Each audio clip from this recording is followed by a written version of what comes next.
आज कार्तिका पूर्णिमा और कार्तिका सोमवार भी इस पावन अवसर पर आपके बीच आना और यहाँ कोटि दीपोत्सव का हिस्सा बनना ये बहुत ही सौभाग्य की घड़ी है। शायद ईश्वर के आशीर्वाद है। और आप सब तो जानते हैं कि मैं तो महादेव शिव की नगरी काशी का सांसद हूं। आज बाबा की काशी में देव दीपावली मनाई जा रही है। मैं इस बार काशी नहीं जा पाया हूं, लेकिन जो कमी मैं महसूस करता था वो आज यहां पूरी हो रही है।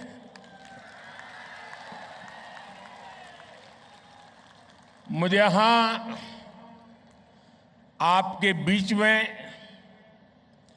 कोटि दीपोत्सव का हिस्सा बनने का सौभाग्य मिला है और वाकई आज का दिन बहुत ही धन्य करने वाला है। आज सुबह मुझे तिरुपति में भगवान वेंकटेश्वरा के भव्य दर्शन का सौभाग्य मिला, उनका आशीर्वाद मिला। वो अनुभव, वो अनुभूति, उनके चरणों में बिताए गए वो पल, उसका वर्णन शब्दों में करना बड़ा कठिन है। मैंने समस्त देशवासियों के कल्याण के लिए प्रार्थना की और सबके लिए परमात्मा से आशीर्वाद मांगा।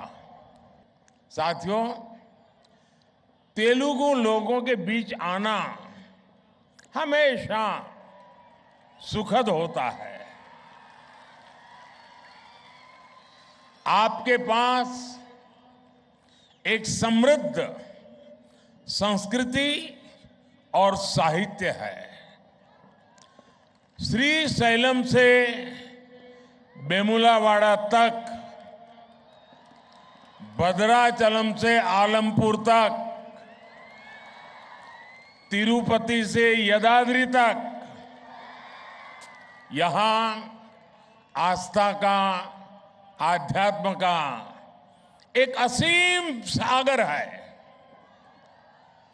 पोथना की भागवतम, रामदास की भक्ति कृतियां, अन्नमैया, नन्नैया, तिक्कना और येरा पैगड़ा रचनाएं, योगी वेमना की कविताएं, ऐसी अनेक समृद्ध धरोहर तेलुगु साहित्य की विरासत का प्रमाण है। आज हम यहां इस विरासत को और सशक्त होते हुए देख रहे हैं। साथियों, हमारे यहां कहा जाता है, दीप ज्योति परब्रह्म, दीप ज्योति परब्रह्म, यानी एक ज्योति भी परम ब्रह्म का स्वरूप होती है। इसका कारण यह है कि दीपक अंधकार का अंत करता है और प्रकाश का संचार करता है। जब हम दीपक की बात करते हैं तो इसका मतलब सिर्फ प्रकाश देने वाला एक माध्यम ही नहीं होता, बल्कि हमें अज्ञान और अभिमान से मुक्ति का भी रास्ता दिखाता है। और हम भारतीयों के लिए तो ऐसे दिए एक दूसरे को जोड़ने और जुड़ने का माध्यम भी है। कार्तिक मास की अमावस्या को हम प्रभु राम की अयोध्या वापसी पर दिया जलाते हैं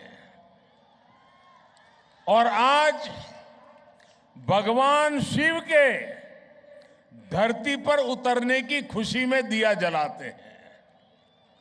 दिया सबको जोड़ता है, सबको रास्ता दिखाता है। इसलिए जब 100 वर्ष का सबसे बड़ा संकट आया तो हम भारतीयों ने मिलकर दीपक जलाया। हमने वो दीप जलाया और आज भारत विजयी होकर विकास की नई गाथा लिख रहा है। मेरे परिवारजनों, आज यहां जलाए गए दियों का एक और संदेश है। इनमें से हर दिया आस्था का भी प्रतीक है और समृद्धि का भी प्रतीक है। ये दीप हमें विकसित भारत, आत्मनिर्भर भारत की राह दिखाते हैं। किसी पर्व पर जब हम कुछ भी स्वदेशी खरीदते हैं तो हम न जाने कितने परिवारों के घर में समृद्धि का दीप जलाने का काम करते हैं। हम ऐसे लोगों को कौशल और शिल्प की ज्योति प्रकाशित रखने के लिए भी प्रेरित करते हैं। इसी तरह जब हम नेचुरल फार्मिंग को बढ़ावा देने के लिए आगे आते हैं तो हम धरती मां को केमिकल से मुक्त करने का दीप जलाते हैं। जब हम स्वच्छता के लिए एकजुट होते हैं, जब हम जल संरक्षण पर, नदियों और झीलों को साफ करने पर ध्यान देते हैं, तब हम आने वाली पीढ़ियों के लिए इस धरा को बेहतर बनाने का दीप जलाते हैं। हर अच्छा प्रयास एक दीपक की तरह आने वाली पीढ़ी दर पीढ़ी तक अपना प्रकाश फैलाता रहता है। आज हम कोटि दीपोत्सव कर रहे हैं, लेकिन जब हम अपने बच्चों के लिए एक बेहतर भविष्य का संकल्प लेते हैं तो हमारा सामर्थ्य 140 कोटि दीपोत्सवों का हो जाता है।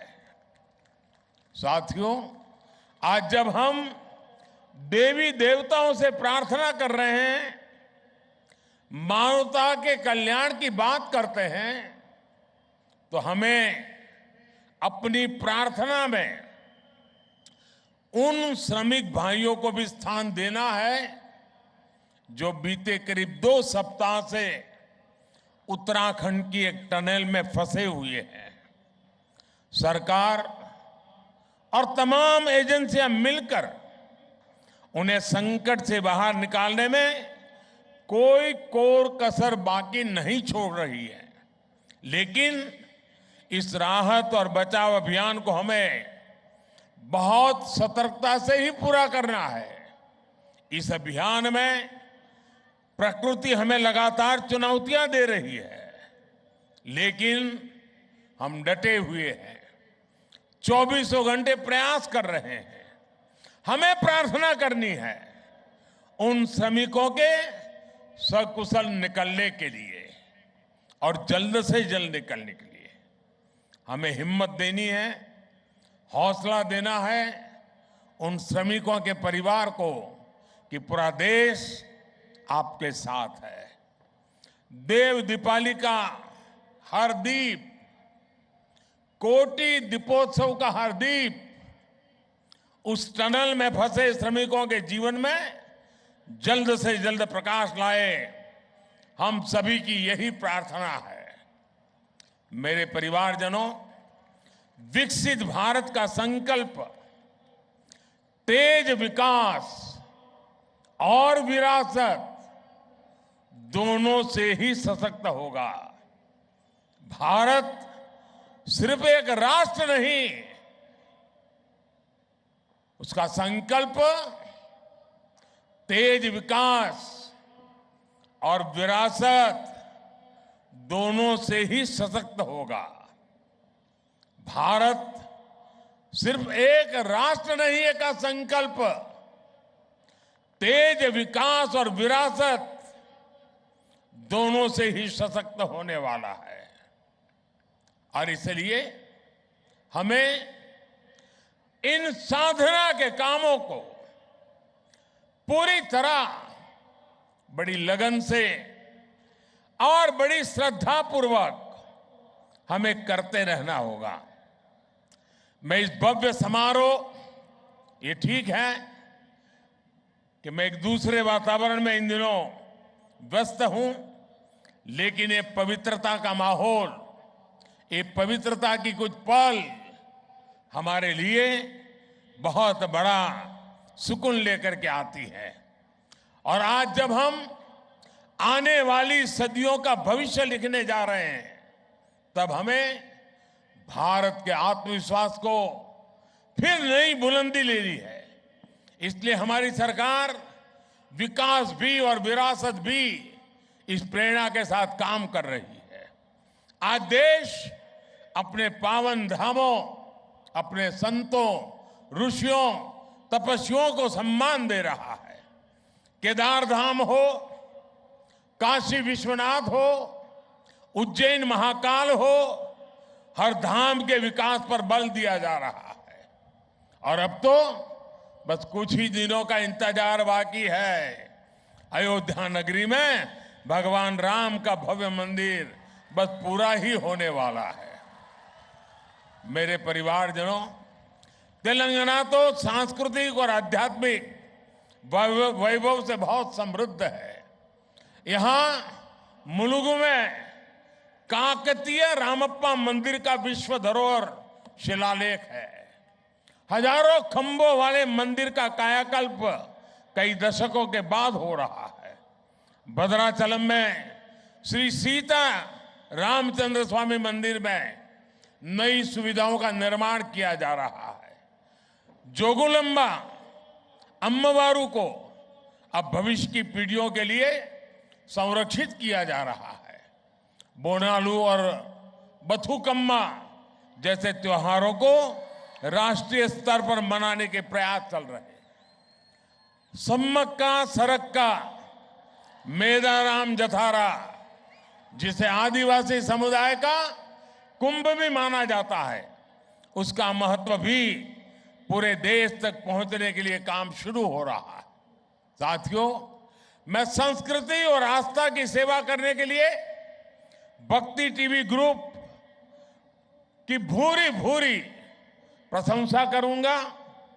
आपका ये प्रयास युवाओं को प्रेरित करेगा, अपने मूल से जुड़े रखने में मदद करेगा। राष्ट्रभक्ति, राष्ट्र शक्ति और राष्ट्रीय संकल्प का ये दीप ऐसे ही जलता रहे, अपना प्रकाश फैलाता रहे, नई चेतना जगाता रहे, नई प्रेरणा का पुंज देता रहे, और हम आने वाली पीढ़ियों को भी इस प्रकाश के रास्ते पर चलने की प्रेरणा देते रहे। इसी एक भावना के साथ मैं भी आज इस दीपोत्सव के अवसर पर अपने आप को इसका हिस्सा मान करके स्वयं में धन्यता अनुभवता हूं। और मैं नरेंद्र भाई और उनके पूरे परिवार को हृदय से बहुत बहुत बधाई देता हूं। धन्यवाद जी।